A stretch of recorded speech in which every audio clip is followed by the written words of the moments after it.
600 लाख साल पहले की बात है, जब धरती पर गोंडवाना कॉन्टिनेंट मौजूद था। एक बेहद विशालकाय डायनासोर धीरे धीरे जमीन पर बैठता है। जैसे ही ये अपनी मसल्स टाइट करता है, एक के बाद एक अंडे जमीन पर आ जाते हैं। ये है पूरटा डायनासोर, जिसकी लंबाई करीब 35 मीटर है और इसे अब तक के सबसे बड़े डायनासोर में गिना जाता है। ये डायनासोर अपने अंडों को धरती की गर्मी से सेता है, ताकि उनमें सेफ्टी के साथ बच्चे बाहर आ सकें। जितनी दूर तक नजर जाती है, उतना इलाका इनका नर्सरी जोन है। अंडे देने के बाद ये उन्हें मिट्टी से ढक देता है, ताकि विकास में कोई रुकावट ना आए। जैसे ही अंडे सेने की पूरी प्रक्रिया खत्म होती है, ये जगह छोड़ देता है, क्योंकि इसके बड़े शरीर के कारण कभी भी अंडों पर पैर पड़ सकता है, जिससे सारा मेहनत बर्बाद हो सकता है। लेकिन इसके जाने के बाद ये जगह पूरी तरह खाली हो जाती है और यहीं से खतरा शुरू होता है। रात होते ही एक शिकारी डायनासोर, जिसे हम अबे कहेंगे, वहां आता है। इसकी स्मेलिंग पावर काफी तेज है, दूर से ही अंडों की खुशबू पकड़ लेता है।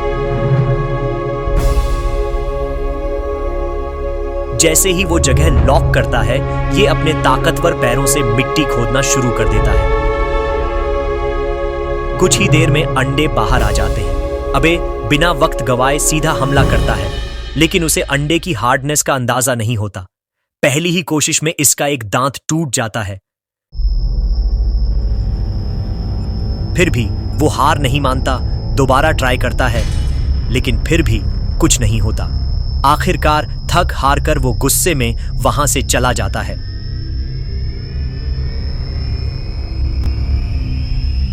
असल में इन अंडों की शुरुआत में मोटाई करीब 1 सेंटीमीटर होती है। पूरा इंक्यूबेशन टाइम लगभग 2.5 महीने चलता है।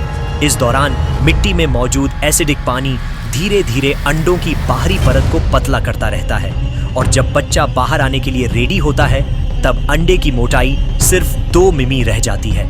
अंदर मौजूद छोटा सा डायनासोर आसानी से बाहर आ जाता है। 3 महीने कब निकल गए पता ही नहीं चला।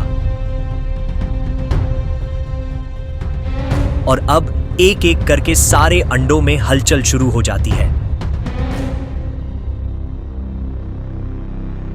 जैसे ही एक छोटा डायनासोर अंडे से बाहर आता है, बाकी के भी पीछे पीछे फॉलो करने लगते हैं।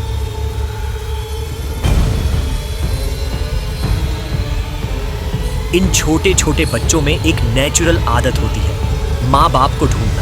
लेकिन इसी वक्त सीन में एंट्री होती है एक और शिकारी की, मैप। ये कई दिनों से यहां छिपा हुआ है, और जैसे ही बच्चों की हलचल होती है, ये हमला कर देता है।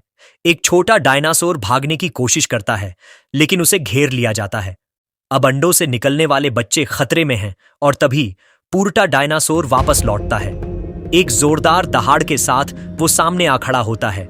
उसकी मौजूदगी ही इतनी डरावनी होती है कि 2 मैप वहीं कांपने लगते हैं। लेकिन तभी एक बहुत बड़ा और एक्सपीरियंस्ड मैप भी सामने आता है। भले ही सामने वाला उससे बड़ा है, लेकिन ये पीछे हटने वालों में नहीं। अब दोनों आमने सामने हैं। इन डायनासोर की आदत होती है, लड़ाई से पहले एक दूसरे को डरा धमकाकर डराने की कोशिश करते हैं। अगर वो ट्रिक काम नहीं करती, तभी फुल फाइट शुरू होती है। मैप सबसे पहले हमला करता है, लेकिन उसका डैमेज पावर कुछ खास नहीं। पूरटा डायनासोर बस कुछ सिंपल मूव्स में उसे बुरी तरह गिरा देता है। इस बीच बच्चे भागकर जंगल की तरफ निकल जाते हैं।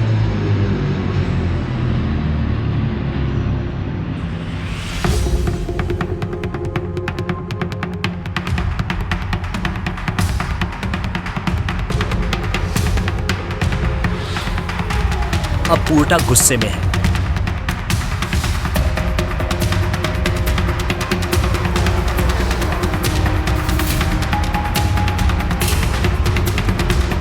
वो अपनी पूरी ताकत से एक जोरदार वार करता है, लेकिन मैप काफी फुर्तीला है। वो सही टाइम पर बच जाता है और मौका देखकर पूरटा की गर्दन पर पीछे से अटैक कर देता है। अब पूरटा जख्मी है, लेकिन वो हार नहीं मानता और पूरी ताकत लगाकर मैप को दूर फेंक देता है।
लड़ते लड़ते दोनों एक पहाड़ी के किनारे तक पहुंच जाते हैं और फिर एक हादसा हो जाता है।